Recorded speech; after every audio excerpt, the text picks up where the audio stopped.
Welcome back to the 95 Trucking Podcast, the go to show for small carriers, truck drivers, investors, and small business owners in the trucking industry. On this episode, we have a special guest, Kyle, the Director of Personnel of the American Communist Party. And on today's episode, we're diving into a conversation about the American Communist Party. It's a newly established organization. We're going to talk about what they're doing for independent drivers and contractors. So we're going to kind of like discuss a lot on what your rights are or things that we should be implementing and educating the drivers out there on some things that can probably benefit them.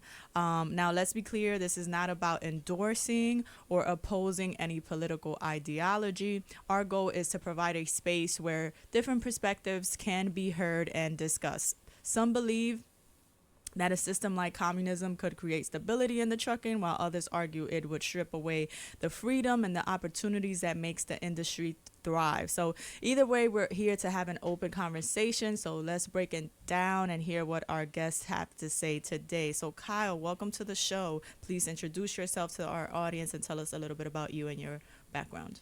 My name's Kyle Pettis. I'm Director of Personnel for the American Communist Party, and before I was full-time organizing in the party, I was a truck driver myself. I've had a number of times I worked under the Teamsters. I'm a proud Teamster member, and I'm trying to take some of those skills I learned and knowledge of the industry and translate that into helping workers, especially in trucking, get organized nationwide.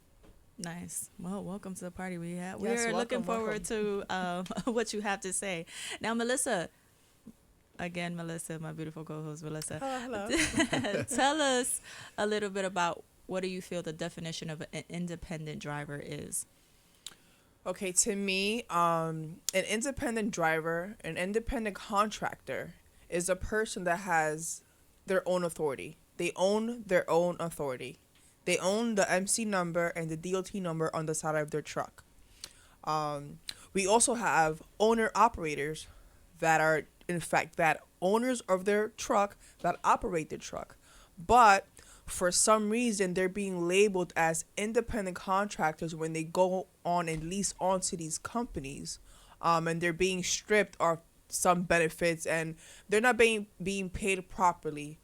So that's why we have Kyle here today to tell us a little bit about their movement and how can they help those independent contractors and the owner operators being mislabeled as independent contractors. In the drayage, he just informed me that in the drayage world, even if you do own your own MC, for whatever reason, you cannot work for the competition. In the dry van world, in the reefer world, it doesn't work like that. If you own your own MC, you can in fact haul freight for different brokers, CH Robinson, TQL, whoever you like. But Kyle, can you tell us a little bit why is it that independent contractors in the drayage world cannot haul for the competition? Well, frankly, it comes down to a lot of the companies that have the ability to give the freight to the drivers. They want the ability to maintain their own labor pools, independent of the competition down there at the docks. So they have them signing contracts that basically stipulates if you're going to haul our freight, you're not hauling it for anybody else. So it's the same deal if you were.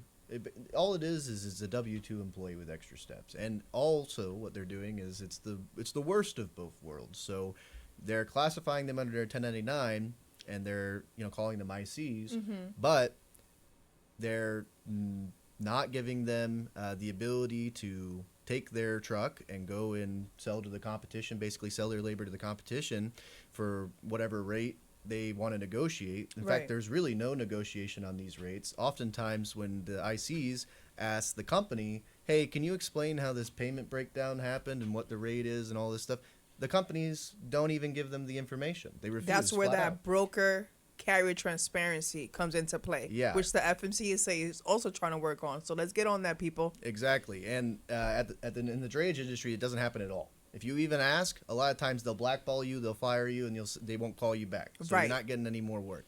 So it's a really big, I mean, their rights are being trampled outright, completely. Right, and additionally, if you, of course, everybody knows you're a 1099, the company, and you own your own truck and everything else, the companies, they don't have to provide, in these instances, especially in the drayage industry, they're not providing any benefits. They're not providing any, coverage of what the gas is and everything else, the tolls, everything else that these guys are paying for. They're having to pay for them out of pocket.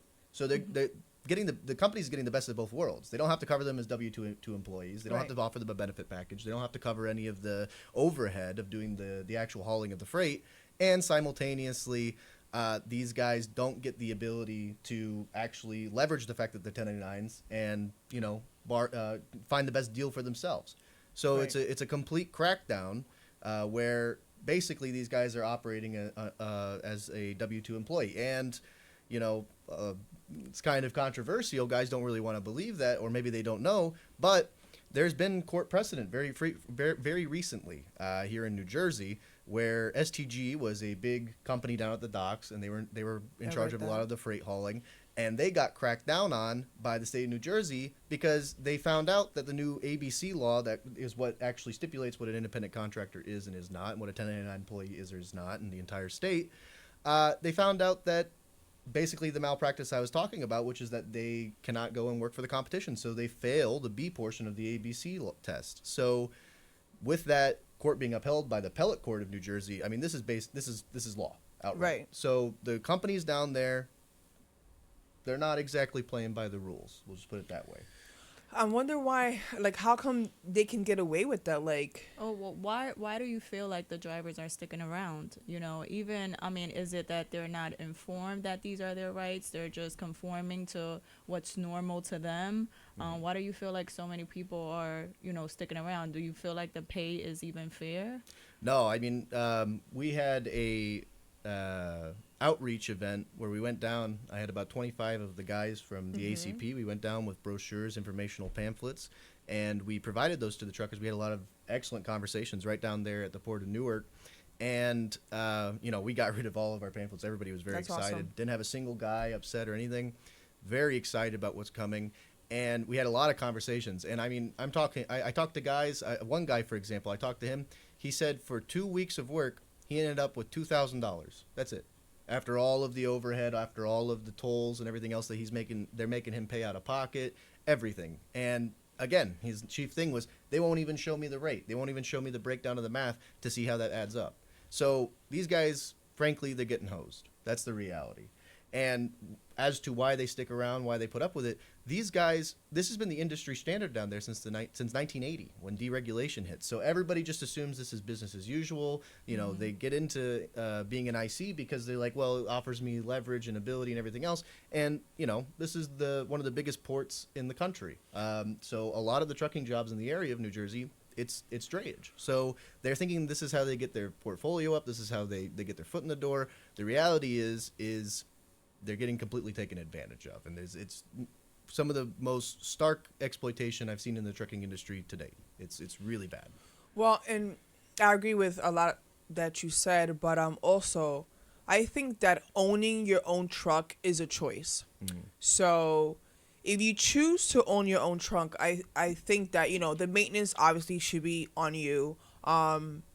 Fuel should be taken care by the owner of the truck, and it's tolls also, but like for them to be paid properly or compensated with that two-check payment situation, because I've been in the ports, I have experience, and sometimes you're there in line waiting to just enter the port for 4 hours for whatever reason. There's like crazy amount of traffic, and these drivers are getting paid by the move. So I do understand sometimes when they're rushing and driving all crazy inside the port because they're trying to rush to make as many moves as possible so their day could be worth it, because they're not getting paid that detention time. They're not getting paid by the hour. So Yeah, I've heard stories of guys as much as 8 hours in a day detention time. That's 8 I believe hours of it. unpaid wages. The average guy in America works 8 hours a day. That's an entire day's worth of labor gone for most of these guys, and they're just sitting there waiting on detention time. Now, of course, sometimes it's shorter, but Right. the fact that it's happening at all is ridiculous.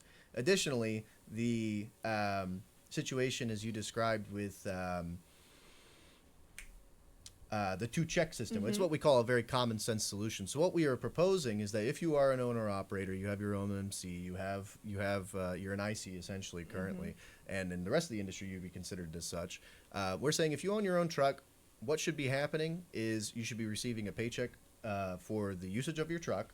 Right. Your truck is essentially being compensated for the fact that you're putting in the maintenance, you're putting in whatever. You're not telling them to cover everything, of course, but some Right. recognition of what the guys who have their own trucks, they're getting compensated for the fact that they're utilizing their own truck.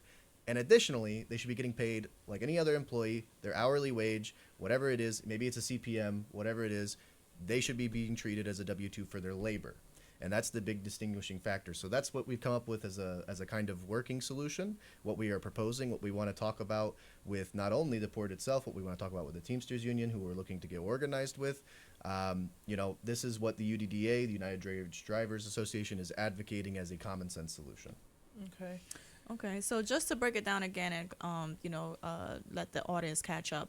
The problem and the reality is that basically these port drivers are being exploited. They're being taken advantage of. That they're not being paid correctly or fair enough for their labor and their work.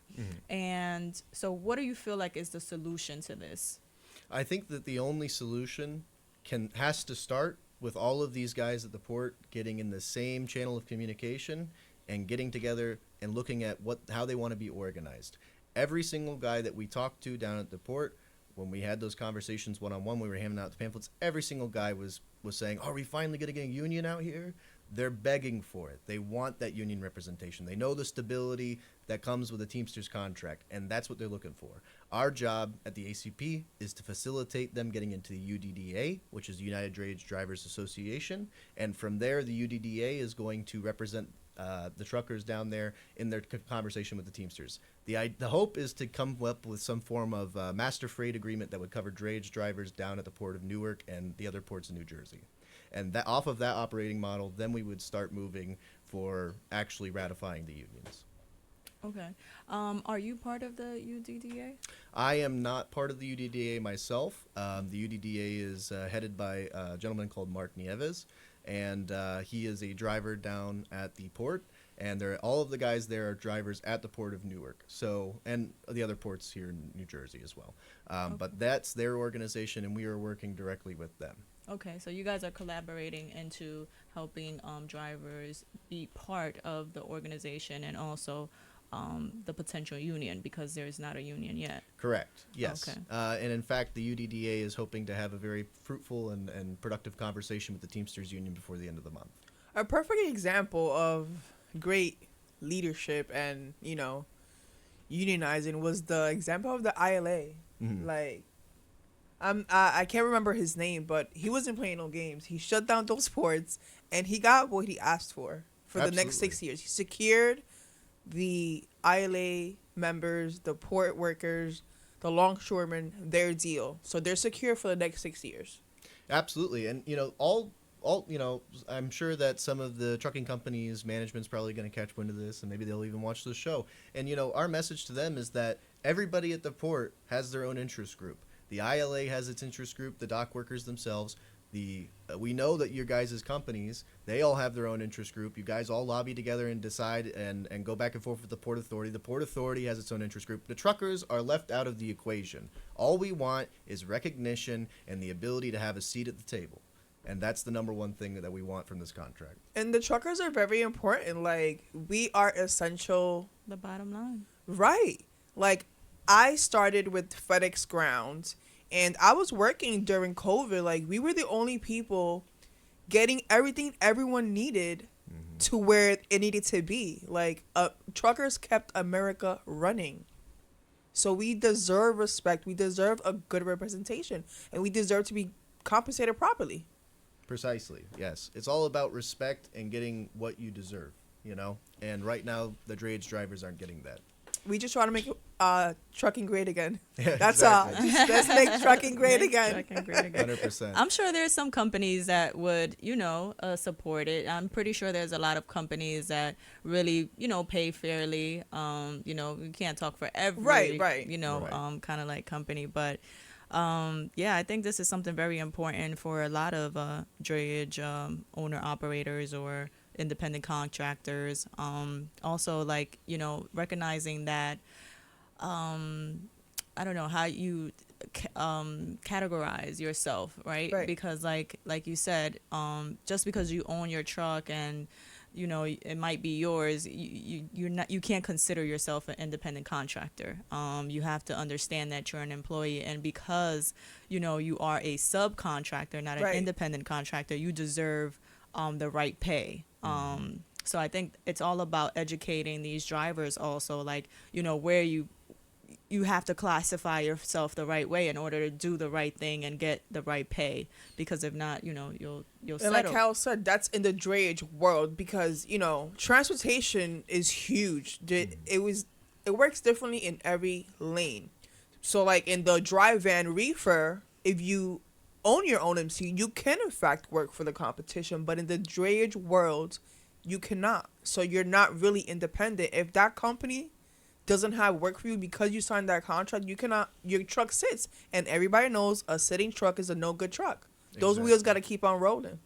It's the only way you make your money. Right. Right. So, it's an investment also. So you have to consider, like, okay, if I'm going to invest in a truck, do I really want to go drayage? Right. Because you have to understand that if the company that you're working for doesn't have any work for you, then your truck would also have no work for you. And then, a lot of people lose a lot of money. So, you have to be prepared, educated, and understand, how the industry works. Knowledge is power. Education before compensation, always. And I think it's Exactly. a great thing that you guys have all these movements, happening and, trying to educate and help so many people, because I think, like, Melissa is mentioning, the lack of education is keeping us behind.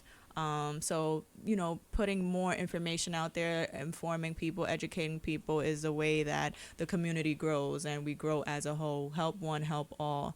We should have Mark Neves on the show should as definitely well. For have him. sure. So Yeah. he Yes. can explain kind of like his movement and his organization as well. That would be great. Yeah, I can reach out to him. We'll see what we can do. Absolutely. Yeah. You've had Richie on before, and he's also Yeah. with the UDDA as well. So. Oh, he is here. Yes. Oh, okay. Okay. Mhm. I get it. And that's what we want. We want this podcast to be an open platform for anyone in the industry to teach us, to inform us, and to give people the right information in order for them to be successful in the industry. yeah. We're not choosing sides or anything. Like, we just want everything to be the way it's supposed to be. Black and white, no gray areas, because the gray areas are no good for anybody. Right. No, yeah, I feel like, everyone has, when they get into an industry in the beginning, we can be very naive because, you're just learning. You have no idea, you kind of get it with experience, and it takes time. Like, everything takes time. Success takes time. So I just feel like, we're here to kind of like either expedite that or help people kind of like get further ahead. And that's the goal. That's the vision for the podcast. So, so Right. Kyle, anything else you would like to share, or anything else you would like to kind of like let the people know? Yeah, we're going to have the pamphlets. We're going to continue to distribute those down at the docks. And, we're going to be out there every other week talking with everybody. And we're probably going to be out there until the end of the year doing this. Awesome. We have a goal of, getting every single driver at least a pamphlet in their hands so they have the information and they have the ability to make the decision for themselves.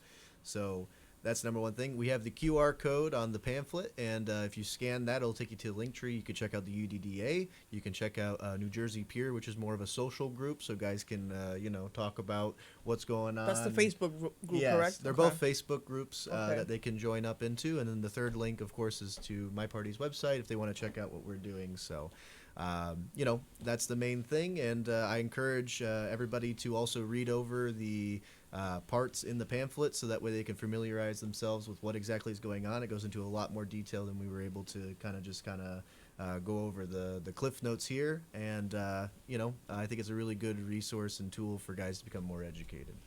Okay, so Awesome, what type awesome. of like problems can people call you for? Like, say like a drayage driver, they're like, listen, I got paid $500. Can you guys help me like recuperate my money? Like, how would you help like a driver, or like what type of problems can you either find solutions for or support them in? So right now, the main focus is getting everybody into that UDDA group, because one guy making a complaint, we all know it's not going to go anywhere. Right. Nobody's going to pay attention. People have done it in the past. They get blacklisted. They no longer work the docks. That's the reality. What we want is a collective agreement, a collective bargaining agreement, if you will, the ability to leverage all of the drivers at the docks, all of the drayage drivers at the Port of Newark and the other terminals as well, and say, look, enough's enough. This is our demands. That's what we're looking to do. That's what we're hoping to achieve through the UDDA, and that's what we're hoping to achieve with a Teamsters contract. So, That's awesome. I love it. And I think that the power of the drayage drivers, just in general, I think is really underscored. We are a country that imports almost everything. These are the guys that bring everything to you. Like Jimmy Hoffa said, love him or hate him, he said, if you have it, a truck brought it to you. Right. And that's the reality. Without the drayage drivers, dry vans wouldn't have nothing to go pick up beefers or Exactly. nothing. So we need the drayage drivers for sure. Right. We And need them happy. drayage nationwide is not just port truckers. It's also the guys who work out of the train terminals. It's anybody who slaps an intermodal onto a flatbed. And that's, we're working hard here in New Jersey. We're working hard here in Newark. But if you are a drayage driver anywhere in the country, please join the UDDA group. We want to know about what's going on in the rest of the drayage industry nationwide, and we want to be able to try and offer you the same type of working model that we're working off of, and get involved in your struggles as well. We really hope that we can make a nationwide impact in the future. Okay. Together we can go further. Absolutely. Absolutely. So there you have it. Drayage drivers all around the U.S. It's time to unite. It's time to stick together. It's time to fight for each other and fight for a good cause. And obviously, everyone wants to get paid. Everyone has a family to take care of. Everyone has, things that they want to do, pursue, and it all comes with, your labor, your hard work. So make sure that you're compensated for it the right way. And Kyle, thank you for bringing that message. Thank you for being a part of such a strong community and party that are trying to help so many people. Kind of like help us, educate us and get us to it, because Absolutely. Yes, most of these yes. people are working. They're trying to feed their families. So sometimes, we need the people who are a little bit more educated or have read a little bit more than us.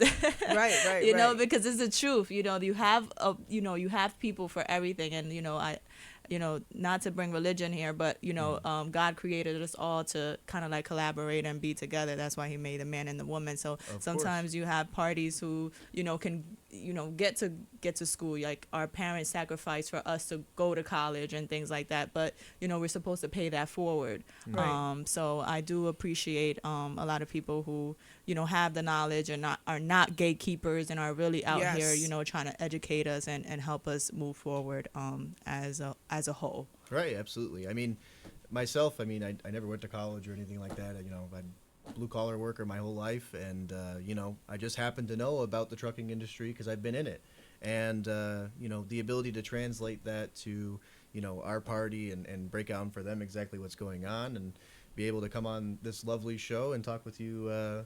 Lovely ladies, and go over all of the details. And that's the thing, is I just want to get the message out there. I want drivers to have a seat at the table nationwide. We deserve it. 100%. I mean, Yes. that we are the backbone of the economy, and Yes. that's just the reality. Yes. Absolutely. So yeah, so that was a great message. So guys, if you ever want to reach out to Kyle directly, how can they reach out to you? Yeah, I mean, you can drop us a line. We have a big Twitter presence, ACP Maine. You can go online to our website, acp.us, and we have emails, email list available there if you want to reach out. And additionally, of course, you can reach out to me directly. I also am on Twitter. Just shoot me a DM. And of course, also we have the UDDA and the New Jersey Peer Facebook groups. If you want to reach out in there, either Richie or Mark Nieves will get you hooked up. Nice. Well, guys, thank you for tuning in. Make sure to check us out on YouTube. Our channel is the 95 Trucking Podcast. Make sure to like, share, comment, and subscribe. Checking out from the 95 Trucking Podcast. Thank you guys for joining us. See you on the next one. Thank you.